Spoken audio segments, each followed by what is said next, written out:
Breaking news, Tarique রহমানকে ঠেকাতে জামায়াতের ষড়যন্ত্রের অভিযোগ বুলুর। পিআর পদ্ধতি নিয়ে রাজনৈতিক দলগুলোর হুমকি, অভিযোগ মির্জা ফখরুলের।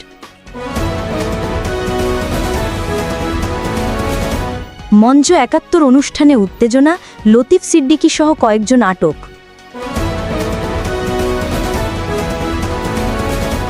আওয়ামী লীগের গোপন বৈঠক মামলায় শিমুলের ৪ দিনের রিমান্ড।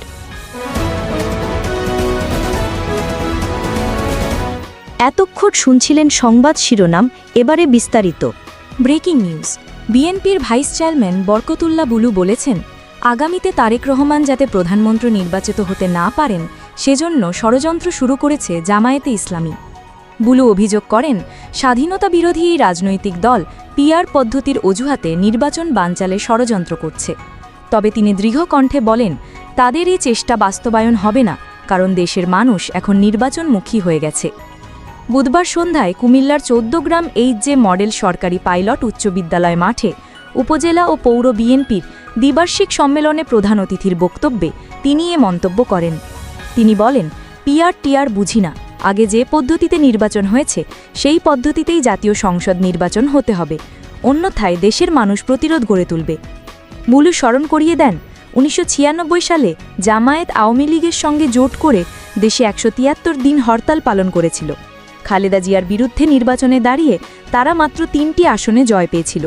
তিনি আরও বলেন, ১৯৪৭ সালে জামায়াত পাকিস্তানের পক্ষে ভোট দেয়নি, তারা অবিভক্ত ভারতের পক্ষে ভোট দিয়েছিল। তাই জামায়াত কখনো দেশের পক্ষে থাকে না, বরং সবসময় দেশের বিপক্ষে কাজ করে। বর্তমান নির্বাচন নিয়েও তারা ষড়যন্ত্রের অংশ হিসাবে পিআর পদ্ধতিকে সামনে এনেছে। বরকতুল্লাহ বুলু বলেন, ড ইউনূস দেশের জনগণের কথা বুঝতে পেরে আগামী ফেব্রুয়ারিতে জাতীয় সংসদ নির্বাচন ঘোষণা দিয়েছেন। তিনি আশা প্রকাশ করেন, নির্ধারিত সময়েই নির্বাচন অনুষ্ঠিত হবে। একটি নির্বাচিত সরকারই দেশে শৃঙ্খলা ফিরিয়ে আনতে পারবে। তিনি আরও বলেন, নির্বাচিত সরকার ছাড়া দেশে সুশাসন আসবে না।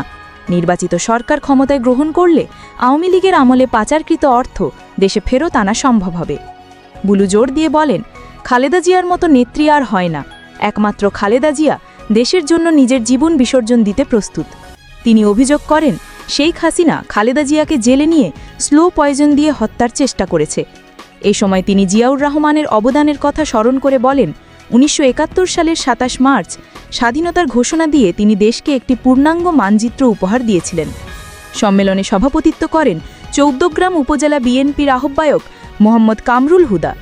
সঞ্চালনা করেন সদস্য সচিব ইঞ্জিনিয়ার শাহ আলম রাজু। উদ্বোধন করেন কুমিল্লা দক্ষিণ জেলা বিএনপির আহ্বায়ক জাকারিয়া তাহের সুমন।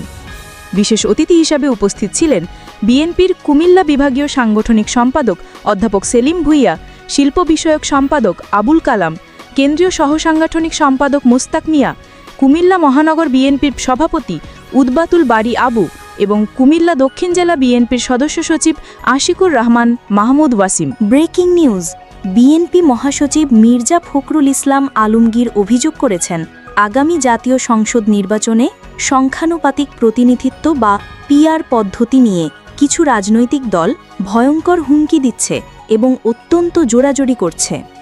বুধবার রাজধানীর জাতীয় প্রেস ক্লাবের জহুর হোসেন চৌধুরী হলে বর্ষিয়ান রাজনীতিক কাজী জাফর আহমেদের ১০ম মৃত্যুবার্ষিকী উপলক্ষে আয়োজিত সভায় তিনি কথা বলেন। ফখরুল অভিযোগ করেন, আওয়ামী লীগ দেশের সব কিছু ধ্বংস করে দিয়েছে, নষ্ট করেছে, মানুষের মন মানসিকতাও পরিবর্তন হয়ে গেছে। তিনি বলেন, কোনোদিন রাজনীতিতে হতাশ হইনি, সবসময় সবাইকে সাহস দিয়েছি, তবে এখন হতাশার ছায়া দেখা যাচ্ছে। তিনি ক্ষোভ প্রকাশ করে বলেন, যেদিকে তাকাই দেখি দুর্নীতি, দুর্নীতি আর দুর্নীতি। আগে ঘুষ দিতে লাগতো ১ লাখ টাকা, এখন দিতে হয় ৫ লাখ। কোনো অফিস আদালতে যাওয়া যায় না ঘুষ ছাড়া। বিএনপি মহাসচিব আরও বলেন, অভ্যুত্থানের মধ্য দিয়ে ফ্যাসিবাদ থেকে মুক্ত হয়ে গণতন্ত্রে যাওয়ার পথে সংস্কারের মধ্যে নির্বাচনের একটি তারিখ ঘোষণা হয়েছে। আমরা যারা আন্দোলন করেছি সবাই মিলে সংস্কারের ৩১ দফা দিয়েছি এবং সেই সবগুলো দফাই অন্তর্ভুক্ত রয়েছে। ফখরুল বলেন, আমরা প্রথম থেকেই সংস্কারের পক্ষে ছিলাম, কারণ বিদ্যমান রাষ্ট্র কাঠামোর ভেতর গণতন্ত্রকে প্রতিষ্ঠা করা সম্ভব নয়। তাই আমরা সংস্কার কমিশন এবং অন্তর্বর্তী সরকারকে সহযোগিতা করছি, কোথাও বাধা সৃষ্টি করিনি, বড় কোনো দাবি তুলে রাজপথে নামেনি। তবে তিনি দুঃখ প্রকাশ করে বলেন, আজ কিছু রাজনৈতিক দল পরিকল্পিতভাবে নির্বাচন বানচালের চেষ্টা করছে। তারা এমন দাবি তুলছে যা মানুষের কাছে একেবারেই নতুন, অপরিচিত। মির্জা ফখরুলের ভাষায় সংখ্যানুপাতিক বা পিআর পদ্ধতি সাধারণ মানুষ বোঝে না, বুঝতে সময় লাগবে, তবে এটি খুবই কঠিন। ব্রেকিং নিউজ, ঢাকা রিপোর্টার্স ইউনিটিতে উত্তেজনা। আওয়ামী লীগের সাবেক মন্ত্রী ও কাদির সিদ্দিকীর ভাই আব্দুল লতিফ সিদ্দিকী সহ কয়েকজনকে আটক করেছে পুলিশ। বৃহস্পতিবার দুপুর 12টার দিকে ডিআরইউ প্রাঙ্গণে এই চাঞ্চল্যকর ঘটনাটি ঘটে। ঢাকা মহানগর পুলিশের অতিরিক্ত উপপুলিশ কমিশনার হাফিজ আল আসাদ জানিয়েছেন, আটক ব্যক্তিদের শাহবাগ থানায় নেওয়া হবে। শাহবাগ থানার উপপরিদর্শক রাশেদ বলেন, এখন তাদের থানায় নেওয়া ছাড়া আর কোনো উপায় নেই, পরে সিনিয়র কর্মকর্তারা সিদ্ধান্ত নেবেন। এদিন সকালে ডিআরইউর শফিকুল কবির মিলনায়নে আমাদের মহান স্বাধীনতা যুদ্ধ এবং বাংলাদেশের সংবিধান শীর্ষক গোলটেবিল বৈঠকের আয়োজন করে সংগঠন মঞ্চ ৭১। অনুষ্ঠানে প্রধান অতিথি হওয়ার কথা ছিল ডক্টর কামাল হোসেনের, তবে তিনি আসেননি। বীর মুক্তিযোদ্ধা গোলাম মুস্তাফা বলেন, আমি একজন অংশগ্রহণকারী হিসেবে এসেছিলাম। দলমত নির্বিশেষে সব মুক্তিযোদ্ধাকে আমন্ত্রণ জানানো হয়েছিল। আমরা অনুষ্ঠান শুরু করি, কিছুক্ষণ পর লতিফ সিদ্দিকীও আসেন। কিন্তু হঠাৎই ২০-২৫ জন যুবক অনুষ্ঠানস্থলে ঢুকে হট্টগোল শুরু করে। যদিও তারা কারোর গায়ে হাত দেয়নি, তবে চারদিক থেকে ঘিরে ফেলে। দুপুর 12টার দিকে এডিসি আসাদের নেতৃত্বে পুলিশ লতিফ সিদ্দিকী সহ কয়েকজনকে পুলিশ ভ্যানে তুলে নিয়ে যায়। প্রত্যক্ষদর্শীরা জানান, জুলাই যোদ্ধা ব্যানারে আল আমিন রাসেলের নেতৃত্বে কিছু যুবক অনুষ্ঠানস্থলে প্রবেশ করে, উপস্থিত নেতাদের অবরুদ্ধ করে রাখে এবং পরে পুলিশের হাতে তুলে দেয়। প্রাসঙ্গিক মুক্তিযুদ্ধের ইতিহাস বিকৃতি রোধ ও মুক্তিযোদ্ধাদের সম্মান রক্ষার দাবিতে মঞ্চ ৭১ নামের নতুন প্ল্যাটফর্মটি গত ৫ আগস্ট আত্মপ্রকাশ করে। এতে যুক্ত আছেন মুক্তিযোদ্ধা, নতুন প্রজন্ম ও ছাত্র জনতার প্রতিনিধি। এই প্ল্যাটফর্মের সমন্বয় করছেন অধ্যাপক আবদুল্লাহ আল মামুদ, বীর প্রতীক এবং সুপ্রিম কোর্টের সিনিয়র যুগ্ম আইনজীবী ZI খান পান্না। ব্রেকিং নিউজ, আওয়ামী লীগের গোপন বৈঠক, গ্রেপ্তার হওয়া শিমুলের 4 দিনের রিমান্ড মঞ্জুর করেছে আদালত। রাজধানী ঢাকায় আওয়ামী লীগের নেতাকর্মীদের গেরিলা প্রশিক্ষণের অভিযোগে ভাটারা থানার সন্ত্রাস বিরোধী আইনের মামলায় গ্রেফতার হন হোজাইফা সলমান শিমুল।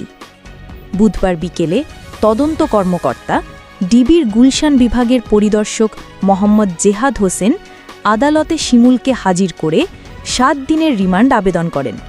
রাষ্ট্রপক্ষ থেকেও রিমান্ডের জোর দাবি করা হয়।